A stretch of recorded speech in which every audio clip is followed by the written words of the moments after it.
바로크 시대의 유명한 화가인 렘브란트의 그림 한 점을 소개하면서 설교를 시작하도록 하겠습니다. 제목은 가늠하다 잡혀온 여인과 예수입니다. 참고로 렘브란트는 종교개혁이 일어난 지 약 90년 후인 한 1600년대에 태어났습니다. 초에 태어났습니다. 렘브란트가 태어나고 있을 때는 소위 말하는 기독교 역사에서 굉장히 중요한 사건 중에 하나인 30년 전쟁이라는 게 있었어요. 이 30년 전쟁이 뭐냐면은 캐톨릭과 개신교 간에 아주 치열한 싸움을 벌였어요. 그래서 수만 명의 사람들이 목숨을 잃고, 심지어 어떤 곳에서는 한 곳에서 한 성의 거주민들이 10,000명이 넘는 거주민들이 하루 저녁에 몰살을 당하는 그런 일도 있었어요. 이 30년 전쟁 기간 동안에 있었거든요. 그 죽은 사람들이 다 개신교도들이었습니다. 그런데 그 중에 그 전쟁이 일어났을 때 가장 중심지가 독일과 네덜란드였어요. 그 진앙지고 중심지고 가장 많이 치열하게 싸웠던 곳입니다. 그리고 제가 살았던 곳이 빌레펠트라고 하는 곳이 노드라인 베스팔렌 주라고 하는, 우리나라 전라북도 뭐 이런 식으로 그 주에 속하는데, 거기가 가장 중심이었어요. 그래서 30년 전쟁이 끝나고 나서 평화조약을 맺게 되었는데, 카톨릭과 개신교가 평화조약을 맺게 되었는데, 그 조약의 이름이 베스트팔렌 조약이라고 하는 겁니다.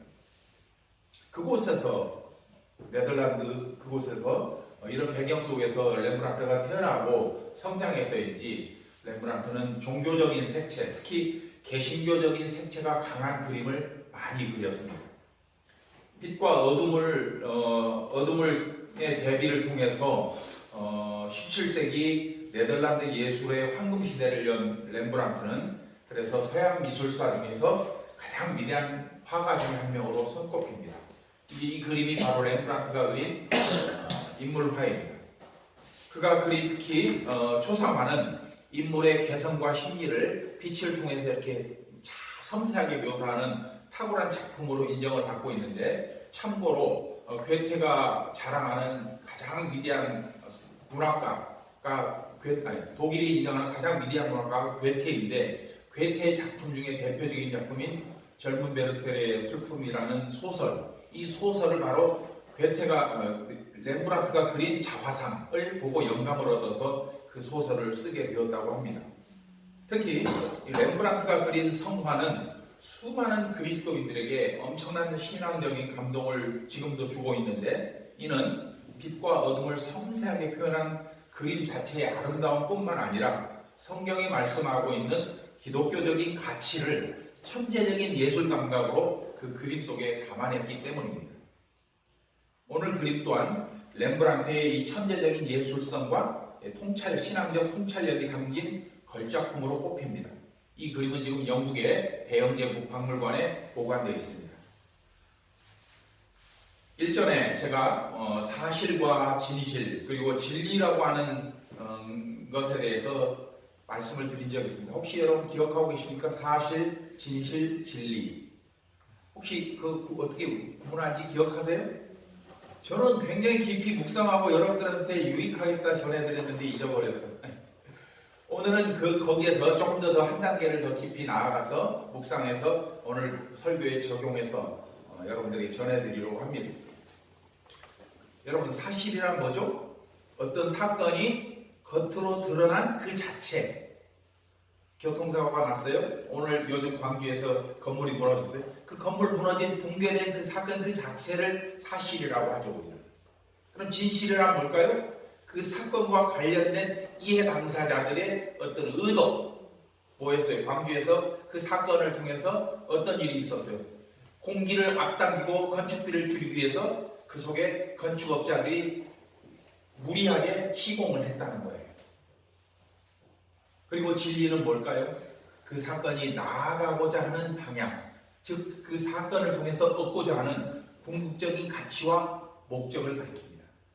여러분, 이 진리에 대해서 여러분들이 잘 생각하고 계셔야 합니다. 왜냐하면 진리가 추구하는 최종 가치는 반드시 생명 가치에 두고 있어야 됩니다.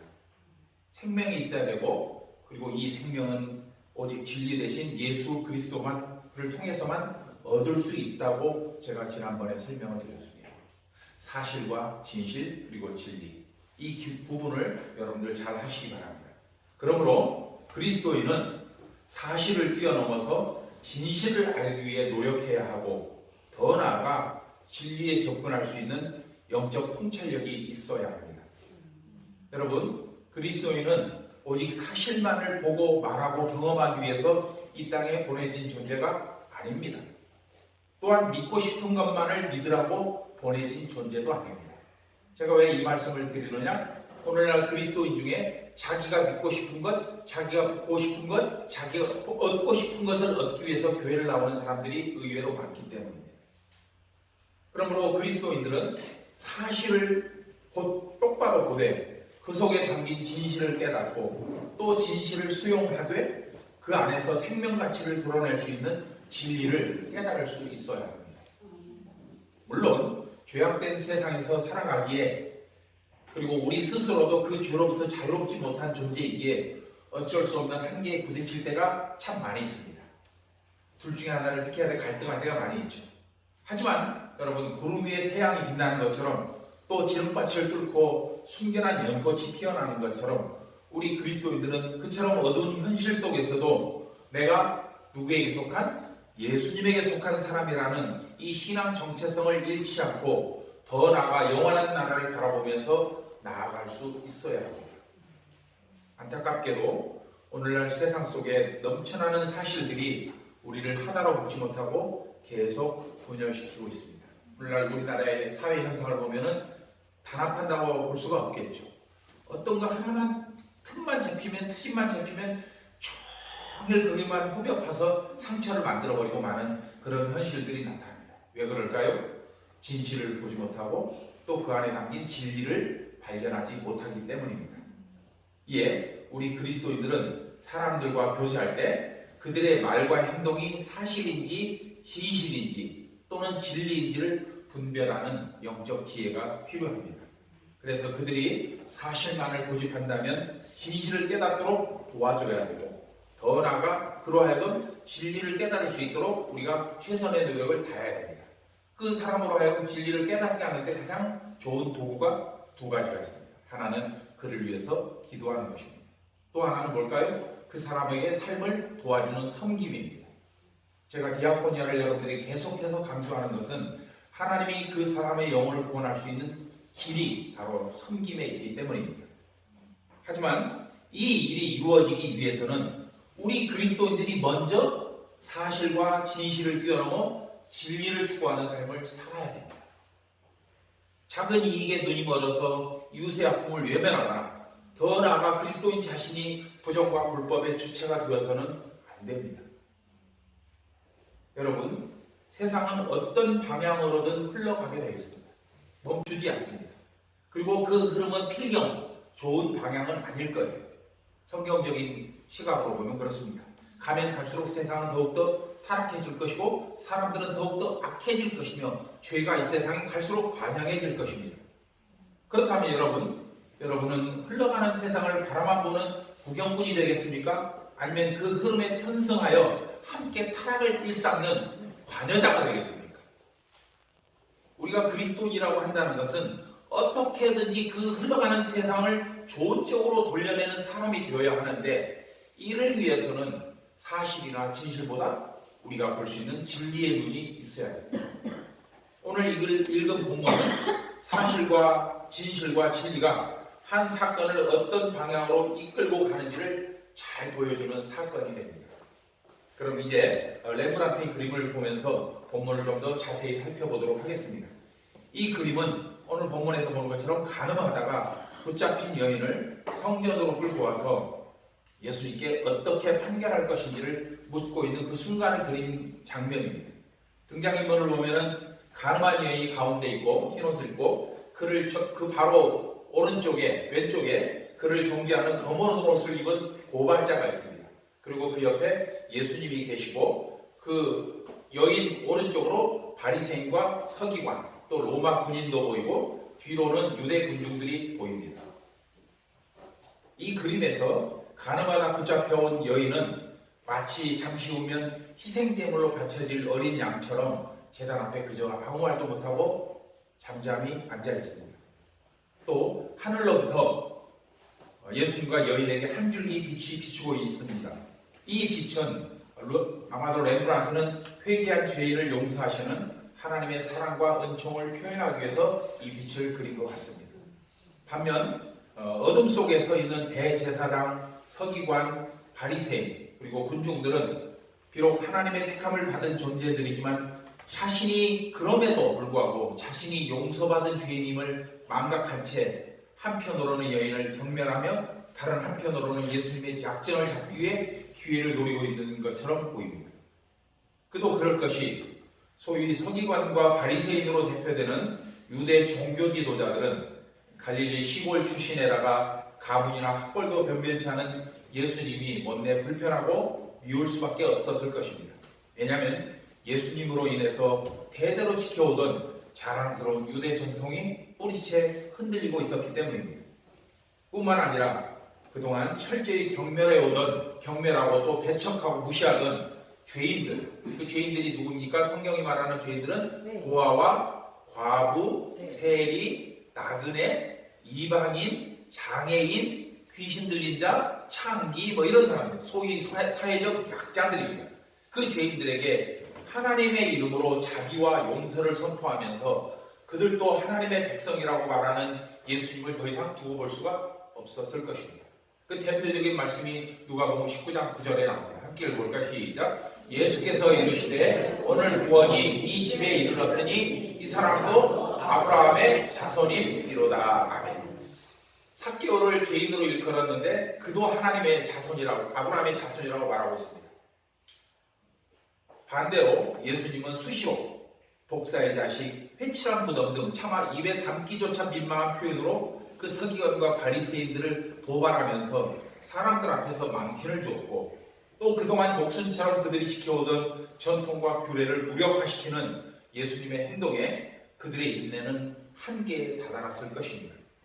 유대인들은 기회만 있으면 예수님을 곤경에 빠뜨려 죽일 방법을 찾고 있었는데 마침 눈의 가시처럼 여기던 예수를 곤경에 빠뜨릴 좋은 기회를 잡게 되었습니다. 바로 가늠하다 현장에서 잡힌 여인을 처리하는 방법을 통해서 예수님께 질문하면서 그런 의도를 갖고 있었던 거죠. 이에 유대인들은 여인을 예수님께로 끌고 와서 어떻게 처리했으면 좋겠냐고 물었습니다. 그런데 이 말씀을 좀 더 곰곰이 생각해 보면 그들이 예수님을 곤경에 빠뜨리기 위해서 두 가지 함정을 팠다는 것을 볼 수가 있어요. 하나는 뭐냐?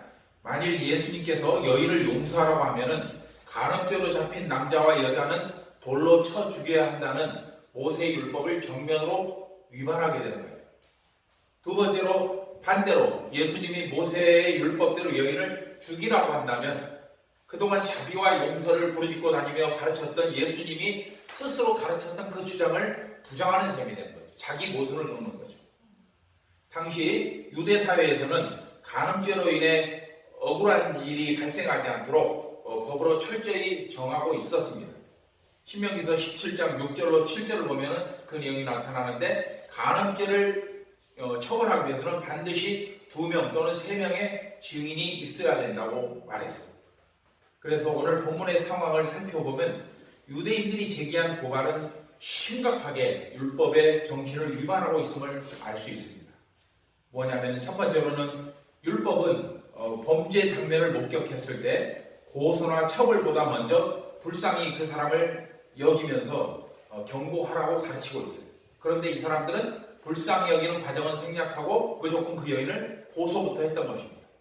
두 번째로 간음죄는 쌍벌죄, 즉 남자와 여자가 모두 다 처벌을 받는 죄인데 오늘 본문에서는 남자가 보이지 않고 오직 여인만 등장해요. 주석가들은 이 내용을 어떻게 해석하냐면 아마도 남자는 돌려보냈을 것이라고 해석을 합니다. 왜? 이 여인을 처벌하기 위한 목적이 아니고 다른 목적이 있었기 때문이라는 거죠. 세 번째로 율법에는 죄가 확정되기 전까지는 피의자를 보호할 책임이 있는 유대 지도자들이 오히려 그 여인을 군중들 앞에 세움으로써 그 여인을 인격살인을 해버렸습니다. 여러분 이게 오늘날 법에서도 나오는 우리가 여러분 많이 들었을 거예요. 소위 말하는 무죄 추정의 원칙이랍니다. 그 죄가 확정되기 전까지는 그 사람의 인격과 그 사람을 보호해야 될 책임들이 법을 집행하는 사람에게 있는 거죠. 그런데 여인을 그 봤다는 그 증인도 세우지 않고 같이 쌍벌죄도 적용하지 않고 오직 여인만 데리고 와서 사람들 앞에서 망신을 준 거죠. 그것은 벌을 처벌하기 전에 이미 그 사람의 인격을 살인한 경우가 되는 겁니다. 이상으로 볼 때 유대 지도자들의 행위는 여인의 죄를 묻기 위함이 아니라 예수님을 곤경에 빠뜨려 죽이려는 것이 분명해집니다. 하지만 예수님께서는 이런 진퇴양난의 순간에도 아무 답변도 하지 않으신 채 그저 묵묵히 땅바닥에 무엇인가를 쓰기만 하셨습니다. 예수님께서 땅에 무슨 내용을 썼는지 사실 알 수가 없습니다. 하지만 그로 인해서 이스라엘의 모든 유대인들이 예수님을 물러간 것과 깊은 연관성이 있는 것은 분명해 보입니다. 그래서 학자들은 예수님이 땅바닥에 기록한 내용이 무엇인지 구약 성경을 면밀히 검토한 후에 두 가지 가능성을 제시했습니다. 그 중에 오늘 한 가지를 여러분들에게 말씀드릴 텐데, 출애굽기 23장 1절로 2절 말씀을 아마 쓰고 있었을 것이라고 추정하고 있습니다. 함께 읽어볼까요? 시작. 너희는 헛된 소문을 퍼뜨리지 말며 허위 증언을 하지 말하여 악한 사람을 돕지 말아라. 너희는 다수를 따라 악을 행하지 말고 법정에서 증언할 때 대중의 편이 되어 허위 진술을 하지 말아라. 네. 즉 예수님이 무엇을 기록했든지 그것은 율법에 관한 내용이었을 것이고, 그리고 이 글씨를 본 사람들이 양심의 가책을 받아 예수님을 떠나갔을 것입니다. 예수님은 배타적인 적대감에 사로잡힌 바리새인과 서기관을 향하여, 그리고 그들의 선동에 속아 군중심리에 휘말린 유대 군중들에게 모든 인간은 하나님 앞에 죄인이라는 사실을 일깨워 주려는 의도를 갖고 그 글씨를 썼던 것으로 우리는 볼 수 있습니다. 여러분, 그와 같은 상황에서 과연 누가 예수님을 무시하고 또 자신의 양심을 무시하고 여인에게 돌을 던질 수가 있을까요? 너희 중에 죄 없는 자가 먼저 돌로 치라는 예수님의 말씀을 들은 사람들이 그래서 드디어 하나 둘 그 자리를 떠나갔습니다. 돌을 던지려고 기세 등등하던 그들이 참된 세상의 심판자 앞에서 스스로 돌에 맞아 마땅한 자신의 죄를 발견했다고 볼 수가 있습니다. 이 부분에서 우리는 남을 정죄하기 좋아하는 사람들은 먼저 남을 정죄하기 전에 자신을 하나님 앞에 내어놓을, 노출시킬 필요가 있다는 교훈을 깨닫게 됩니다. 왜냐하면 참된 심판자는 인간의 외적인 행위뿐 아니라 그의 내면 그리고 그 행위의 동기까지 살피는 하나님이시기 때문입니다. 즉 흥분한 군중들의 시각과 달리 예수님은 하늘의 관점을 갖고 계셨고 또 모든 사람의 내면까지도 살피는 우리의 구원자이시기 때문입니다. 그런데 아이러니한 것은 자기 자신보다 자기 자신조차 못 깨닫는 인간이, 그 유대인들이 영원한 소망이 되시는, 구원의 주체 되시는 예수님을 판단하고 죽이려고 했다는 사실입니다. 그러나 여러분, 예수님의 은혜의 심판 앞에 선 사람에게는 어떤 상황에서도 새로운 삶의 기회가 주어질 것을 믿으시기를 주의 이름으로 부탁드립니다. 어떤 상황에서도 우리가 예수님 앞에 나아간다면, 그 예수님 앞에 우리의 죄를 고백하고 예수님께 우리의 죄를 용서를 구하면 그는 미쁘시고 의로우셔서 우리의 모든 죄를 근원부터 영원까지 사하시고 거기에 더해서 우리로 하여금 영원한 삶을 약속해 주신다는 사실을 믿으시기 바랍니다. 반대로 불법을 행하며 그 심판의 주인이신 예수님을 정죄하고 죽이려는 자들은 결코 그 죄를 간구하지 않으신다는 것을 또한 기억해야 할 것입니다. 따라서 오늘 말씀은 가늠한 여인을 고소하기 위해서는 죄가 전혀 없거나 도덕적으로 완전해야 한다는 것을 말씀하고 있지 않습니다. 물론 간음죄가 하나님께서 세우신 이 가정을 무너뜨리는 아주 중범죄인 것은 분명합니다. 하지만 그렇다고 이 간음죄가 다른 죄보다 더 엄하게 처벌할 필요도 없고, 더 나아가 법의 기본 정신은 지은 죄를 벌하는 것보다 그 죄로 인한 피해를 막는 데 초점을 두고 있기 때문입니다. 여러분, 우리가 여기서 굉장히 중요한 가치를 하나 기억해야 됩니다.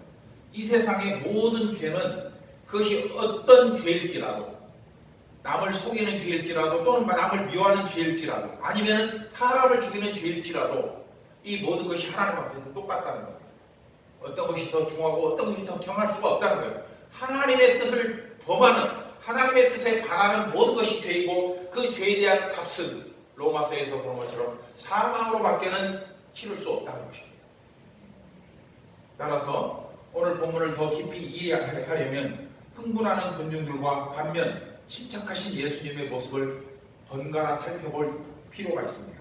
즉 렘브란트의 이 그림처럼 살기등등한 군중들의 모습과 그 적대적인 상황에서도 사람을 살리려는 예수님을 비교해서 살펴보아야 된다는 것입니다.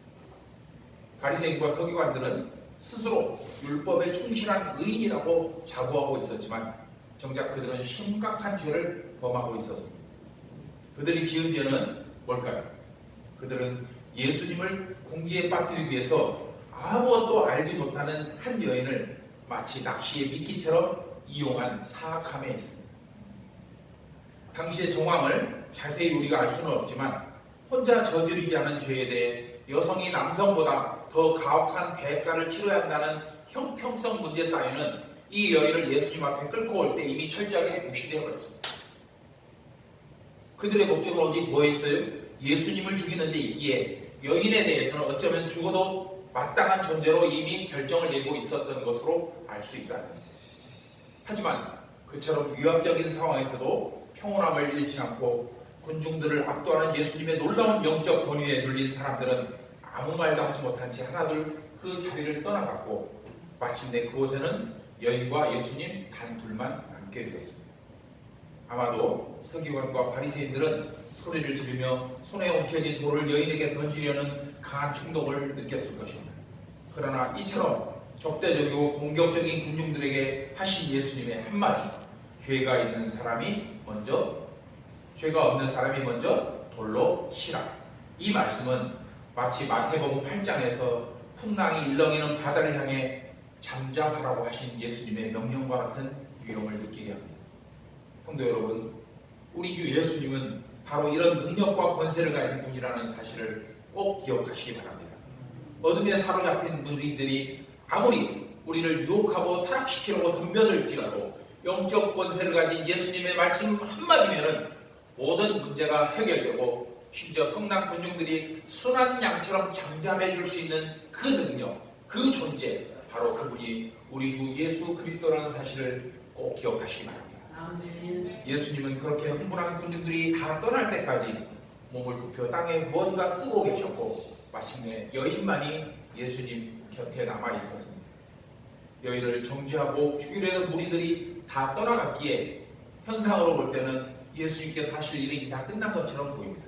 그러나 그 후에 이어지는 예수님의 말씀은 이 사건에서 가장 중요한 교훈이 무엇인지를 우리에게 보여줍니다.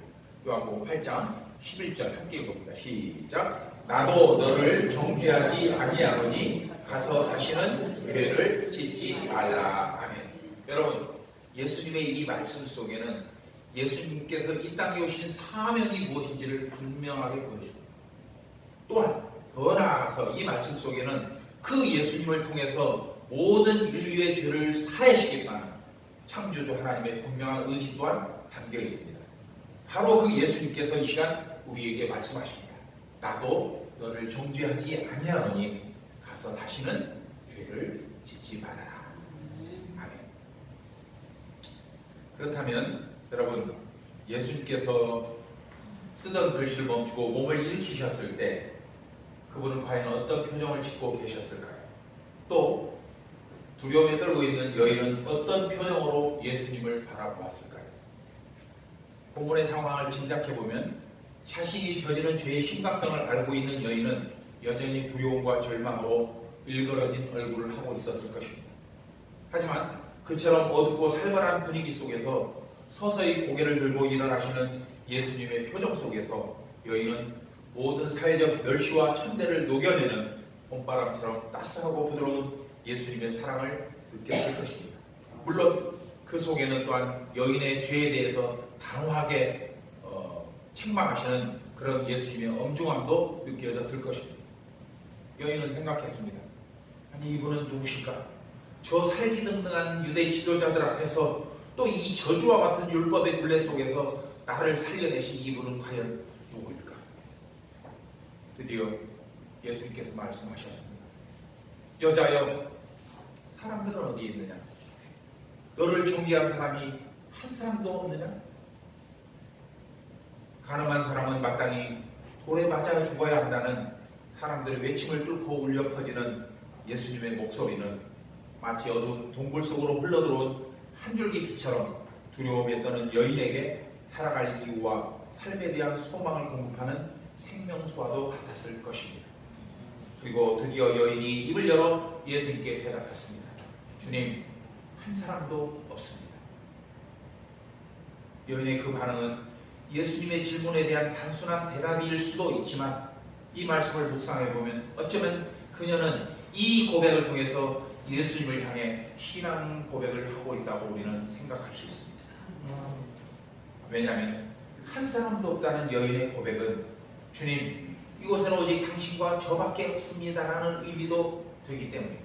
그리고 또한 주님, 이곳에는 오직 당신과 저밖에 없습니다라는 그 여인의 대답은 한 걸음 더 나아가서 주님, 오직 당신만이 절망하고 낙심하는 저를 위로하시고 이 흉악한 죄로부터 용서하시고 나의 일그러진 모든 삶을 회복시켜 주실 수 있습니다라고 하는 신앙 고백적 성격을 갖고 있기 때문입니다.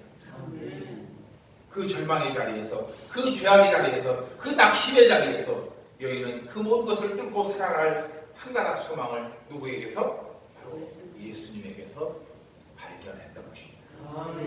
그러므로 여러분 모두가 예수 그리스도 안에서 여인과 같은 고백을 할 수 있기를 주의 이름으로 부탁드립니다. 그리고 이 같은 고백 위에 부어주시는 예수님의 놀라운 선물을 받아들이시기를 바랍니다. 로마서 8장 1절로 2절 시작. 그러므로 이제 그리스도 예수 안에 있는 자에게는 결코 정죄함이 없나니 이는 그리스도 예수 안에 있는 생명의 성령의 법이 죄와 사망의 법에서 너를 해방하였습니다. 아멘. 여러분 그렇습니다. 여인은 자신이 지은 흉악한 죄와 그로 인해 처벌을 받게 될 처벌을 생각하며 두려움에 떨었지만 우리의 구원자 되신 예수님은 그 여인의 흉악한 죄를 넘어서 모든 인간을 죄악으로부터 자유롭게 할 수 있는 참된 용서와 영생을 준비하고 계셨던 것입니다. 그리고 예수님은 바로 그 여인에게 예수 안에 있는 모든 사람이 생명을 누리는 성령의 법을 가르쳐 주셨습니다. 따라서 우리에게 다른 조건은 아무것도 필요 없습니다. 오직 내가 지금 예수님과 함께하고 있는가, 예수 안에 속해 있는가, 예수님과 동행하는가, 이것만 확인하면 됩니다. 이 생명의 성령의 법을 누리기 위해서 과연 내가 예수 그리스도와 함께 하고 있는지를 우리는 끊임없이 스스로에게 물어봐야 합니다. 한 사람도 없습니다라고 하는 여인의 고백을 들으신 예수님은 다시 이렇게 답변을 하셨습니다. 나도 너를 정죄하지 않겠다. 그러므로 가서 이제는 다시 죄를 짓지 말아라. 바로 이 말씀이 오늘 본문의 핵심입니다. 중요한 사실은 예수님께서는 군중들에게 죄가 없는 사람이 먼저 이 여자에게 돌을 던지라고 말씀하십니다. 무슨 뜻입니까?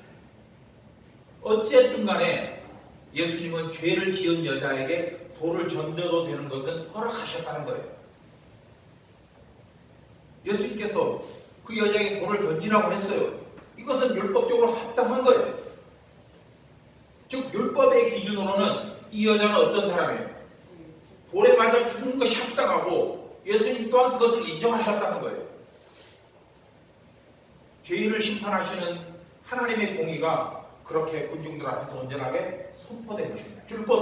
율법이 와해된 게 아니고 율법이 붕괴된 게 아니고 율법이 무시된 게 아니고 그 율법에 기록된 하나님의 말씀이 온전하게 이루어졌다는 거예요.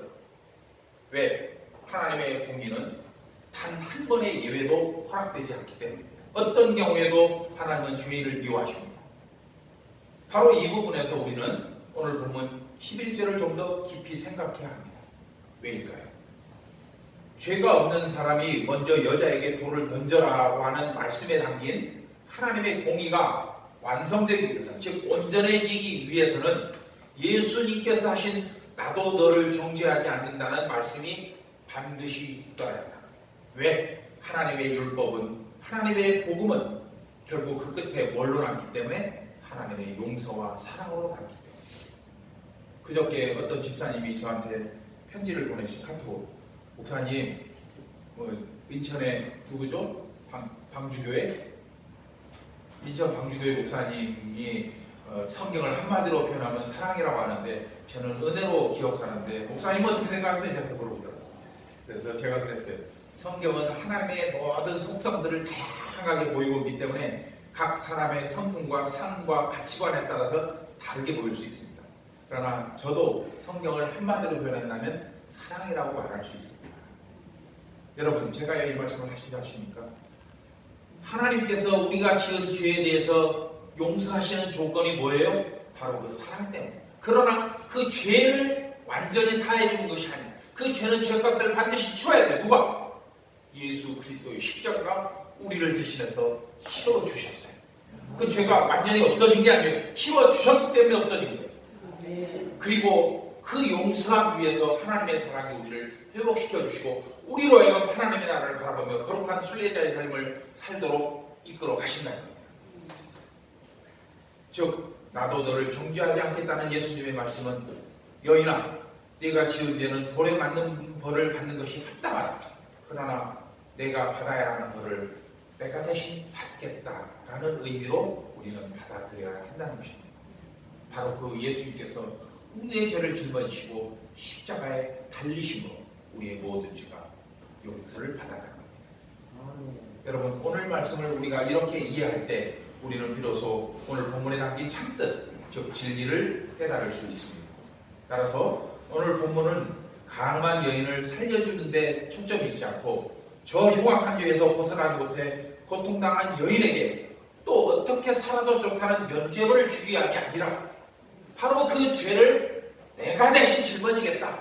그 대신 짊어지는 그 사람 위에서 너는 자유함과 평안을 누리라는 예수님의 거룩한 메시지로 이해할 수 있어야 된다는 겁니다. 그리고 예수님의 이 말씀은 아직도 자신의 죄가 무엇인지 깨닫지 못하는 사람들을 향한 예수님의 사랑의 고백인 셈입니다. 여러분, 죄의 싹은 오직 사망밖에는 다른 해결 방법이 없기에 죄인 스스로는 죽음의 저주에서 해방될 방법이 없지만 바로 그 죄인들을 위해서 예수님께서 십자가에 죽으신 것입니다. 내가 받아 마땅한 그 죄값을 예수님께서 대신 지시고 십자가에 달리신 것입니다. 바로 이것이 나도 너를 정죄하지 않겠다라는 말씀 가운데 담긴 진리입니다. 따라서 서기관과 바리새인들도 그 진리 안에 들어가기 위해서는 즉 구원을 받기 위해서는 마땅히 예수님을 떠나지 않고 그 말씀을 듣고 회개하고 용서를 받았어야 될 것입니다. 비록 그 자리에서 가슴을 후벼파는 심경 거슬림이 있고 아픔이 있을지라도 그들은 끝까지 예수님 곁에 남아서 그분의 말씀을 그의 심령 가운데 담았어야 된다는 거예요. 그러나 그들은 율법의 정죄에서 헤어날 방법을 몰랐기에 결국 기회를 놓치고 말았습니다. 여러분, 가룟 유다와 베드로가 무슨 차이가 있어서 극단적인 차이를 맞이했을까요? 둘 중에 누구의 죄가 더 크다고 할 수 있습니까? 아까도 말씀드린 것처럼 유다의 죄나 베드로의 죄나 똑같아요. 우리의 죄나 똑같아요. 그러나 한 사람은 자살함으로 구원을 받지 못하고 삶을 마감했고 다른 한 사람은 구원의 확신 속에서 기쁨과 감사함 가운데 위대한 하나님의 종으로 삶을 마감했습니다. 이 두 사람의 차이는 끝까지 주님과 함께 했는지 아닌지의 차이만 있습니다. 즉 우리가 비록 흉악한 죄인일지라도 믿음으로 끝까지 주님 곁에 머문다면 우리 대신 십자가를 지신 예수님의 그 거룩하신 은총으로 말미암아 끝내는 구원의 기쁨을 얻게 된다는 것입니다. 마치 나 스스로 깨끗하고 나 스스로 정의롭고 나 스스로 거룩해지는 그 마음을 과감히 내려놓고 오직 주님만이 나를 구원하실 수 있습니다. 주님 언제나 나와 함께하여 주시옵소서. 주여 나를 붙들어 주시옵소서라는 고백이 여러분 살아가는 모든 날 동안 이루어져야 된다는 것입니다. 따라서 오늘 사건을 오늘 본문의 제목인 사건, 사실, 진실, 진리에 대입시켜보면 우리의 삶의 무게중심이 어디에 있는지 어디에 있어야 하는지 분명해집니다. 자 봅시다. 사실은 뭡니까? 오늘 본문의 사실은 가늠한 여인을 뭐예요? 돌로 치는 거예요. 그럼 진실은 뭐예요? 그 여인을 이용해서 예수님을 죽이려는 음모가 진실이에요. 진리는 뭘까요? 함께 있습니다. 시작. 나도 너를 정죄하지 아니하노니 가서 다시는 죄를 범하지 말라. 하나님의 용서하심. 오늘 말씀을 통해 여러분 모두가 사실과 진실을 넘어 진리 가운데 거하는 복되고 충만한 인생이 되시기를 주 이름으로 축복합니다. 기도하겠습니다. 거룩하신 아버지 하나님, 가늠하다 붙잡혀온 여인을 통해서 우리 자신을 돌아볼 수 있는 은혜를 깨닫게 하심을 감사드립니다.